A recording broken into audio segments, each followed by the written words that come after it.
नमस्कार दोस्तों, स्वागत है हमारे दिव्य दृष्टि ज्ञान चैनल पर। वीडियो अच्छी लगे तो लाइक करें और चैनल को सब्सक्राइब करें। श्री दुर्गा नवरात्रि व्रत कथा। एक समय बृहस्पति जी ब्रह्मा जी से बोले, हे ब्रह्मन श्रेष्ठ, चैत्र व आश्विन मास के शुक्ल पक्ष में नवरात्र का व्रत और उत्सव क्यों किया जाता है? इस व्रत का क्या फल है? इसे किस प्रकार करना उचित है? पहले इस व्रत को किसने किया, सो विस्तार से कहिए। बृहस्पति जी का ऐसा प्रश्न सुन ब्रह्मा जी ने कहा, हे बृहस्पति, प्राणियों के हित की इच्छा से तुमने बहुत अच्छा प्रश्न किया है।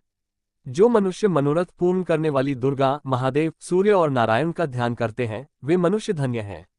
ये नवरात्र व्रत संपूर्ण कामनाओं को पूर्ण करने वाला है। इसके करने से पुत्र की कामना वाले को पुत्र, धन की लालसा वाले को धन, विद्या की चाहना वाले को विद्या और सुख की इच्छा वाले को सुख मिलता है। इस व्रत को करने से रोगी मनुष्य का रोग दूर हो जाता है, मनुष्य की संपूर्ण विपत्तियां दूर हो जाती है और घर में समृद्धि की वृद्धि होती है। बंध्या को पुत्र प्राप्त होता है, समस्त पापों से छुटकारा मिल जाता है और मन का मनोरथ सिद्ध हो जाता है।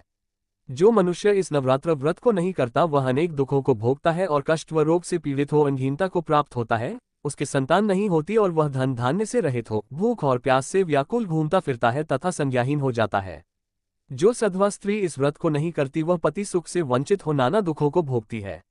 यदि व्रत करने वाला मनुष्य सारे दिन का उपवास न कर सके तो एक समय भोजन करे और 10 दिन बांधवों सहित नवरात्र व्रत की कथा का श्रवण करे। हे बृहस्पति, जिसने पहले इस महाव्रत को किया है वह कथा मैं तुम्हें सुनाता हूँ, तुम सावधान होकर सुनो।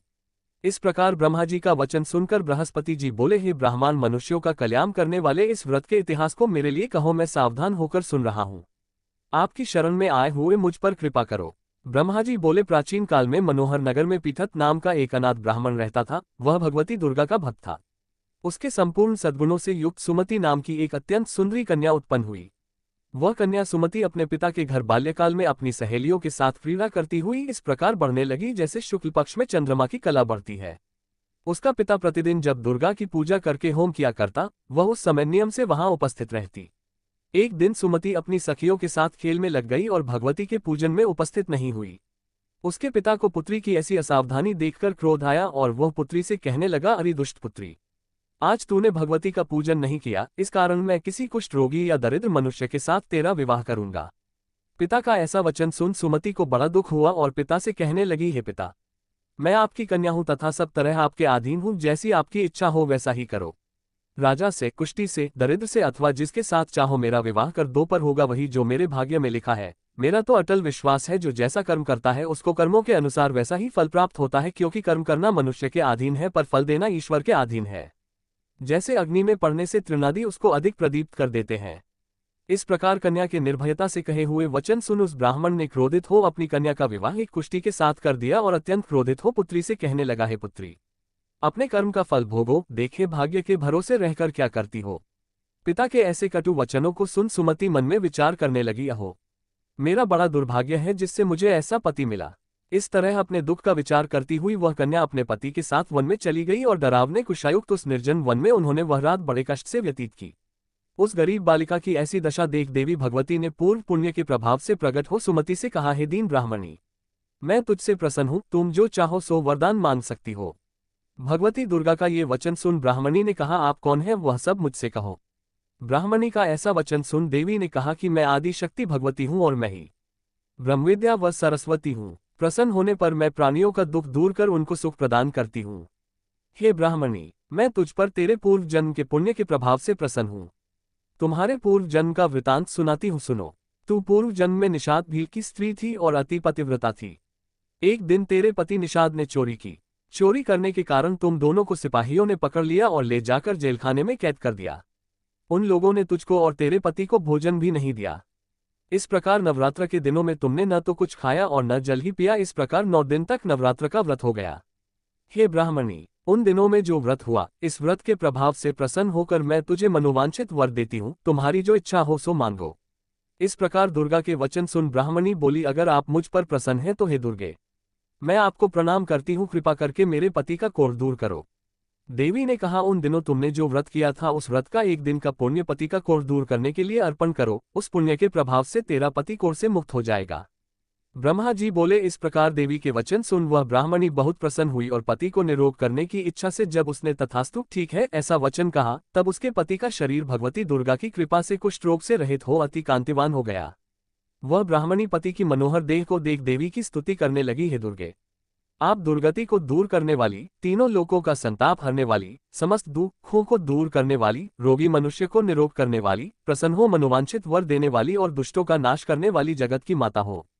हे अम्बे, मुझ निरपराध अबला को मेरे पिता ने कुष्ठी मनुष्य के साथ विवाह कर घर से निकाल दिया।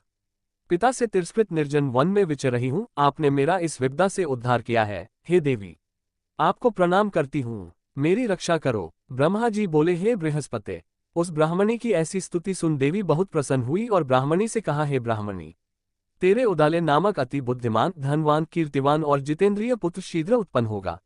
ऐसा वर प्रदान कर देवी ने ब्राह्मणी से फिर कहा कि हे ब्राह्मणी, और जो कुछ तेरी इच्छा हो वह मांग ले। भगवती दुर्गा का ऐसा वचन सुन सुमति ने कहा कि हे भगवती दुर्गे, अगर आप मुझ पर प्रसन्न हैं तो कृपा कर मुझे नवरात्र व्रत की विधि और उसके फल का विस्तार से वर्णन करें। महात्म्य। इस प्रकार ब्राह्मणी के वचन सुन दुर्गा ने कहा, हे ब्राह्मणी, मैं तुम्हें संपूर्ण पापों को दूर करने वाले नवरात्र व्रत की विधि बतलाती हूँ, जिसको सुनने से मोक्ष की प्राप्ति होती है। आश्विन मास के शुक्ल पक्ष की प्रतिपदा से लेकर 9 दिन तक विधिपूर्वक व्रत करें। यदि दिन भर का व्रत न कर सके तो एक समय भोजन करें। विद्वान ब्राह्मणों से पूछकर घट स्थापन करें और वाटिका बनाकर उसको प्रतिदिन जल से सींचें। महाकाली, महालक्ष्मी और महासरस्वती देवी की मूर्तियां स्थापित कर उनकी नित्य विधि सहित पूजा करें और पुष्पों से विधिपूर्वक अर्घ्य दें। बिजौरा के फल से अर्घ्य देने से रूप की प्राप्ति होती है। जायफल से अर्घ्य देने से कीर्ति, दाख से अर्घ्य देने से कार्य की सिद्धि होती है, आंवले से अर्घ्य देने से सुख की प्राप्ति और केले से अर्घ्य देने से आभूषणों की प्राप्ति होती है। इस प्रकार पुष्पों व फलों से अर्घ्य देकर व्रत समाप्त होने पर 9वें दिन यथाविधि हवन करें। खांड, घी, गेहूं, शहद, जौ, तिल, बिल्व, बेल, नारियल, दाख और कदम्ब आदि से हवन करें। गेहूं से होम करने से लक्ष्मी की प्राप्ति होती है। खीर एवं चंपा के पुष्पों से धन की और बेलपत्तों से तेज व सुख की प्राप्ति होती है। आंवले से कीर्ति की और केले से पुत्र की, कमल से राज सम्मान की और दाखों से संपदा की प्राप्ति होती है। खांड, घी, नारियल, शहद, जौ और तिल तथा फलों से होम करने से मनोवांछित वस्तु की प्राप्ति होती है। व्रत करने वाला मनुष्य इस विधि विधान से होम कर आचार्य को अत्यंत नम्रता के साथ प्रणाम करे और यज्ञ की सिद्धि के लिए उसे दक्षिणा दे। इस प्रकार बताई हुई विधि के अनुसार जो व्यक्ति व्रत करता है उसके सब मनोरथ सिद्ध होते हैं, इसमें तनिक भी संदेह नहीं है। इन 9 दिनों में जो कुछ दान आदि दिया जाता है उसका करोड़ों गुना फल मिलता है। इस नवरात्र व्रत करने से अश्वमेध यज्ञ का फल मिलता है। हे ब्राह्मणी, इस संपूर्ण कामनाओं को पूर्ण करने वाले उत्तम व्रत को तीर्थ, मंदिर अथवा घर में विधि के अनुसार करें। ब्रह्मा जी बोले, हे बृहस्पति। इस प्रकार ब्राह्मणी को व्रत की विधि और फल बताकर देवी अंतर्ध्यान हो गई। जो मनुष्य या स्त्री इस व्रत को भक्तिपूर्वक करता है वह इस लोक में सुख प्राप्त कर अंत में दुर्लभ मोक्ष को प्राप्त होता है। हे बृहस्पति, यह इस दुर्लभ व्रत का महात्म्य है जो मैंने तुम्हें बतलाया है। ये सुन बृहस्पति जी आनंद से प्रफुल्लित हो ब्रह्मा जी से कहने लगे कि हे ब्राह्मण, आपने मुझ पर अति कृपा की जो मुझे इस नवरात्र व्रत का महात्म्य सुनाया। ब्रह्मा जी बोले कि हे बृहस्पति, ये देवी भगवती शक्ति संपूर्ण लोकों का पालन करने वाली है। इस महादेवी के प्रभाव को कौन जान सकता है। बोलो देवी भगवती की जय। व्रत की विधि प्रातः नित्यकर्म से निवृत्त हो स्नान कर मंदिर में या घर पर ही नवरात्र में दुर्गा जी का ध्यान करके ये कथा करनी चाहिए। कन्याओं के लिए यह व्रत विशेष लाभदायक है। श्री जगदम्बा की कृपा से सब विघ्न दूर हो जाते हैं तथा सुख समृद्धि की प्राप्ति होती है।